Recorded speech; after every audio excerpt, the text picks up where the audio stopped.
అందరికీ నమస్కారం.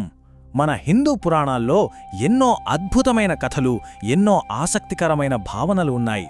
వాటిలో ఒకటైన చిరంజీవుల గురించి, అంటే అసలు చావులేని వారి గురించి ఈరోజు మనం తెలుసుకుందాం. ఒక్కసారి ఆలోచించండి, ఎప్పటికీ జీవించి ఉండటం. ఈ ఆలోచన ఎప్పటినుంచో మనల్ని ఆశ్చర్యపరుస్తూనే ఉంది కదా. మరి మన పురాణాల్లో ఈ అమరత్వం అనే కాన్సెప్ట్ని ఎలా చూపించారు చూద్దాం. మన పురాణాల్లో ఈ అమరులను చిరంజీవులు అని అంటారు. అంటే శాశ్వతంగా జీవించేవాళ్ళు అని అర్థం. సరే, ఈ మాట వినడానికి సింపుల్గా ఉన్నా దీని వెనుక ఉన్న శక్తిని, దాని ప్రాముఖ్యతను ఒక చిన్న కాని చాలా పవర్ఫుల్ కథ ద్వారా అర్థం చేసుకునే ప్రయత్నం చేద్దాం. పురాణాల ప్రకారం మొత్తం 8 మంది చిరంజీవులు ఉన్నారని చెబుతారు. వీళ్ళనే అష్ట చిరంజీవులు అంటారు. అయితే అసలు ఈ చిరంజీవి అనే కాన్సెప్ట్ ఎంత పవర్ఫుల్ అనేది తెలియాలంటే మహాభారతంలో జరిగిన ఒక సంఘటన గురించి మనం మాట్లాడుకోవాలి. ఈ కథలో మన హీరో ఎవరో తెలుసా? భీముడు, పాండవుల్లో రెండోవాడు.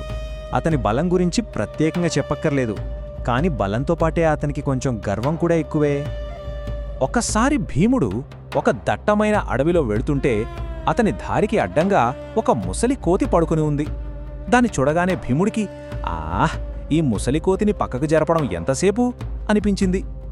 అప్పుడు ఆ ముసలి కోతి భీముడితో చాలా నీరసంగా ఇలా అంది, అయ్యా, నాకు లేవడానికి అస్సలు ఓపిక లేదు. నువ్వు అర్జెంటుగా వెళ్ళాలి అనుకుంటే దయచేసి నా తోకని పక్కకు జరిపి వెళ్ళిపో. భీముడు లాంటి మహాబలవంతుడికి ఇదొక చిన్నపిల్లల ఆటలా అనిపించింది. ఇక్కడే అసలు కథ మొదలైంది. భీముడు దాన్ని ఒక మామూలు ముసలి కోతి అనుకున్నాడు. కాని నిజానికి అక్కడున్నదెవరు? సాక్షాత్తు చిరంజీవి అయిన హనుమంతుడు మారువేషంలో. ఈ విషయం పాపం భీముడికి తెలీదు. భీముడు ఒక చిన్న నవ్వు నవ్వి చాలా తేలికగా తన ఎడమ చేత్తో ఆ తోకను పక్కకు జరపడానికి ప్రయత్నించాడు. అంతే, ఒక్కసారిగా షాక్! ఆ తోక అంగుళం కూడా కదలలేదు. ఆ క్షణంలో బహుశా భీముడికి మొదటిసారి తెలిసి ఉంటుంది, తన అపారమైన బలానికి కూడా లొంగనిది ఒకటి ఈ ప్రపంచంలో ఉందని. భీముడి గర్వం దెబ్బతింది. ఇక పట్టుదలకి పోయి 2 చేతులతో తన ఒంట్లో ఉన్న శక్తి అంతా ఉపయోగించి ప్రయత్నించాడు. అయినా సరే ఆ తోక కొంచెం కూడా కదలలేదు. భీముడు పూర్తిగా ఓడిపోయి సిగ్గుతో తలదించుకున్నాడు. భీముడిలోని గర్వమంతా ఆవిరైపోయింది. వెంటనే చేతులు జోడించి, ఓ వానర శ్రేష్ఠుడా, నన్ను క్షమించు. నువ్వు సాధారణమైన కోతివి కాదు. దయచేసి నీ నిజరూపం చెప్పు అని ప్రాధేయపడ్డాడు. అప్పుడు జరిగింది అసలు అద్భుతం. ఆ చిన్న ముసలికోతి ఒక బంగారు పర్వతంలా ఆకాశమంత ఎత్తుకి పెరిగింది. ఆ తేజస్సు, ఆ రూపం, అతనే సాక్షాత్తు పవనపుత్రుడు హనుమంతుడు. అయితే హనుమంతుడు భీముడి బలాన్ని పరీక్షించడానికి మాత్రమే రాలేదు. అతనికి కాలం, ధర్మం గురించి ఒక చాలా ముఖ్యమైన పాఠం చెప్పటానికి వచ్చాడు. అప్పుడు హనుమంతుడు భీముడికి 4 యుగాల గురించి వివరిస్తాడు. కృతయుగంలో ధర్మం 100% ఉంటుంది. అదే త్రేతాయుగానికి వచ్చేసరికి పావువంతు తగ్గిపోతుంది. ద్వాపర యుగంలో సగం మాత్రమే మిగులుతుంది. ఇక ఇప్పుడు మనం ఉన్న కలియుగంలో అయితే కేవలం పావువంతు ధర్మమే ఉంటుంది అని చెప్పాడు. అందుకే హనుమంతుడు తన అసలైన బలాన్ని ప్రదర్శించలేకపోవడానికి కారణం ఆయన బలహీనపడటం కాదు, యుగధర్మం ప్రకారం ఆ శక్తిని ప్రదర్శించడం సాధ్యం కాదని చెప్పాడు. అంటే కాలాన్ని ఎవరూ ఎదిరించలేరు అనే గొప్ప సత్యాన్ని భీముడికి వివరించాడు.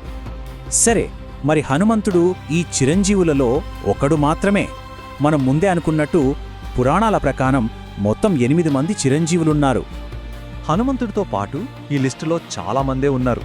ఉదాహరణకి విష్ణుమూర్తి అవతారమైన పరశురాముడు, అలాగే మహాభారతంలో ఒక పెద్ద తప్పు చేసినందుకు శ్రీకృష్ణుడి చేత శపించబడి ఇప్పటికీ గాయాలతో తిరుగుతున్నాడని చెప్పబడే అశ్వత్థామ, ఇంకా తన దానగుణంతో దేవుడినే మెప్పించిన బలిచక్రవర్తి, ధర్మం వైపు నిలబడినందుకు రాముడి దీవెనలు పొందిన విభీషణుడు. అంటే అమరత్వం అనేది కేవలం వరం రూపంలోనే రాదు, కొన్నిసార్లు శాపం రూపంలో కూడా వస్తుందన్నమాట. ఇవన్నీ పురాణ కథలే కదా అని కొట్టిపారేయలేం. ఎందుకంటే ఈ చిరంజీవులు ఇప్పటికీ ఈ భూమి మీదే మన మధ్య ఎక్కడో ఒకచోట నివసిస్తున్నారని చాలామంది బలంగా నమ్ముతారు. ముఖ్యంగా హనుమంతుడి గురించైతే ఎన్నో నమ్మకాలు ప్రచారంలో ఉన్నాయి. భూమి మీద రామనామం ఉన్నంతకాలం తాను కూడా ఉంటానని ఆయన వరం కోరుకున్నాడట.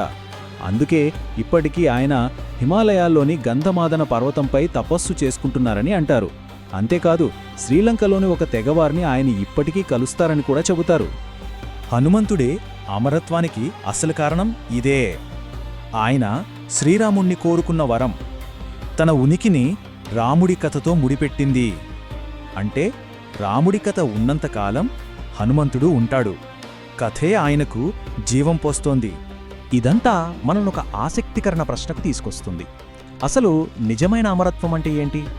కేవలం శరీరం మాత్రమేనా? కాదేమో. బహుశా మనం చెప్పుకునే కథల్లో, ఆ కథల్లోని పాత్రల రూపంలోనే నిజమైన అమరత్వం దాగి ఉందేమో. మరి మీరేమంటారు?